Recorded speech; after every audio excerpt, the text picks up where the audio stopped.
নমস্কার, আমি ডাক্তার প্রকাশ Mallick, consultant homeopath. দীর্ঘ 38 বছর ধরে হোমিওপ্যাথি চিকিৎসার সঙ্গে যুক্ত। ইদানিং যে সমস্যাটা তৈরি হচ্ছে সেটা হচ্ছে শুক্রাণুহীনতা, অর্থাৎ পুরুষদের শুক্রাণুর সংখ্যা কমে যাওয়া, শুক্রাণুর কার্যকারিতা কমে যাওয়া, এবং এরকম আমরা প্রচুর পেশেন্ট পাচ্ছি। এবং অনেক সময় এইটা কিন্তু বন্ধাত্বের সঙ্গে রিলেটেড। অনেক সময় এখন নানা রকম কারণে, কেরিয়ারজনিত কারণে, অনেকে দেরি করে বিয়ে করার কারণে তাদের কিন্তু বাচ্চা হচ্ছে না। তখন পেশেন্টটা আসে এবং বন্ধাত্বের ব্যাপারে যখন আমরা ভাবি যে অনেক ক্ষেত্রে মেয়েরাই দায়ী, কিন্তু এখন দেখা যাচ্ছে 40% বন্ধাত্বের পেশেন্টের কিন্তু পুরুষ দায়ী।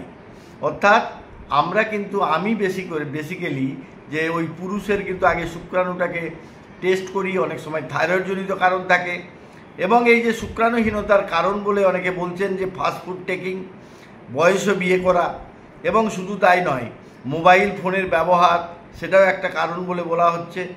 এবং আমরা অনেক সময় স্ট্রেস এবং স্ট্রেইন এবং এই আমাদের জীবন জীবিকার ক্ষেত্রে নানা চিন্তা, পারিপার্শ্বিক অবস্থা, রাষ্ট্রীয় অস্থিরতা সব মিলিয়ে আমাদের একটা মানসিক অবস্থা এবং এই টেনশনের জন্যই কিন্তু আমাদের এই শুক্রাণুহীনতা ঘটছে।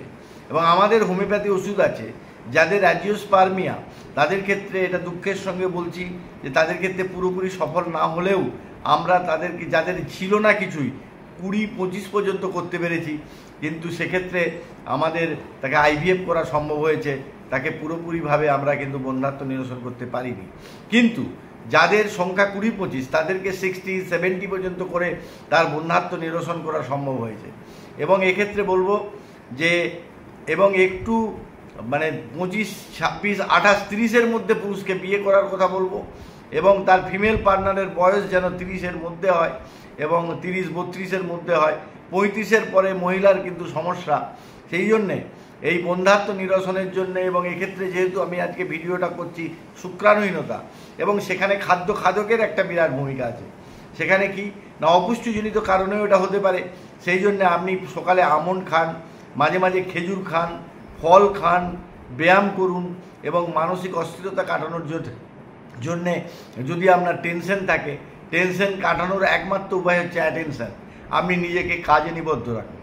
আপনার যদি কোনো হবি থাকে, কবিতা লেখা বা দাবা খেলা, এবং ইনডোর আউটডোর গেমে যুক্ত হওয়া, বন্ধুর সংখ্যা বাড়ানো, এবং বন্ধুর সঙ্গে নিজের সম্পর্কে আলোচনা, এবং নিজের যে গভীর যে দুঃখ তাকে কারো সঙ্গে শেয়ার করার জন্য এটা ভাবতে হবে। এবং এই যে আরও অনেক সময় হয় কি যে ডিসঅ্যাপয়েন্টেড লাভের জন্যও কিন্তু মানুষের অস্থিরতা, মানসিক অস্থিরতার জন্যও কিন্তু মেন্টাল কন্ডিশন থেকেও কিন্তু এই শুক্রাণুহীনতা হতে পারে। আর একটা ব্যাপার হচ্ছে যে অল্প বয়সে হস্তমৈথনজনিত কারণে অতিরিক্ত হস্তমৈথন হতেই পারে, কিন্তু হস্তমৈথনটা কিন্তু একটা নির্দিষ্ট মাত্রায় থাকা উচিত। এবং এছাড়াও স্বপ্নদোষ বলে একটা রোগ আছে। স্বপ্নদোষ কিছুই নয়, কার্যক্রম ছাড়া যখন স্বাভাবিকভাবে স্বতঃপ্রণোদিত হয়ে যখন বীর্যক্ষরণ হয়, তাকেই বলে স্বপ্নদোষ বলে বলা হয়। যদিও এটা স্বপ্নদোষ বলে বলা উচিত নয়, এটা একটা স্বাভাবিক প্রক্রিয়া। কিন্তু যখন হস্তমৈথনটা বারবার করা হয় তখন নার্ভজনিত সমস্যা হতে পারে, এবং সেই সবগুলো আপনাকে চিকিৎসকের পরামর্শ, এবং স্বপ্নদোষের ক্ষেত্রেও যদি অতিরিক্ত এটা হয় তাহলে আপনার যৌন শীতলতা আসতে পারে, যৌন অক্ষমতা আসতে পারে, সেই সঙ্গে স্পার্মের অক্ষমতা থাকতে পারে।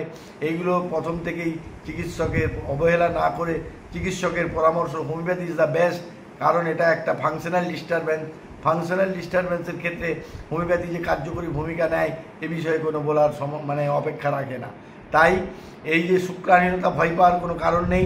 আপনি যদি সঠিক মাত্রায় সঠিকভাবে হোমিওপ্যাথি চিকিৎসা করেন তাহলে কিন্তু এই সমস্যাগুলোর সমাধান সহজে হয়ে যাবে।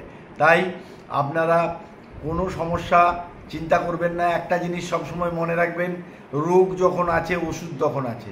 আরবিয়ান একজন চিকিৎসক বলেছিলেন, যত রোগ আছে তত রোগের কিন্তু ওষুধ ঈশ্বর পাঠিয়েছেন।